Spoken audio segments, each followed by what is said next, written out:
अस्सलामुअलैकुम। तव्हां ॾिसी रहिया आहियो TN न्यूज़। ख़बर शामिल करियूं था दाबेची खां।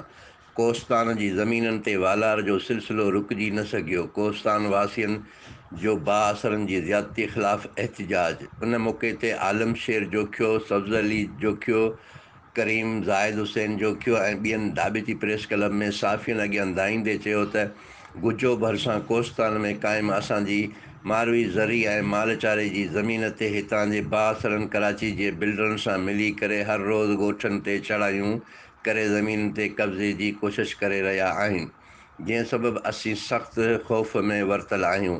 इन्हनि मक़ामी चूंडियल MPA जाम अवेज़ गुराम जोखियो, सादिक मेमन ऐं ॿियनि वस वारनि खां घुर कंदे चयो त फौरी तौर ते लैंड माफ़िया ख़िलाफ़ु कार्रवाई करे खेनि तहफ़ुज़ फ़राहम कयो वञे।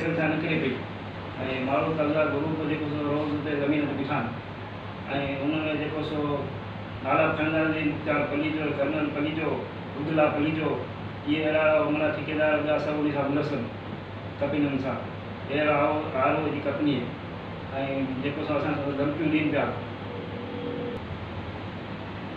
ऐं ॾिसी ठठो बि अपील था करियूं त ख़ुदा माना इहे ज़मीनूं असांजी बचाई वञनि।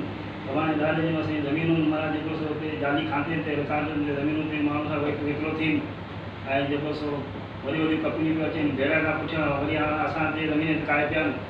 असीं सुञाण तरीक़े माना अपील था करियूं त ख़ुदा असांजी ज़मीनूं बचाई वञनि ऐं जेको सो कैमरामैन टीम सां गॾु शाहिद समूह TN न्यूज़ दाबेची।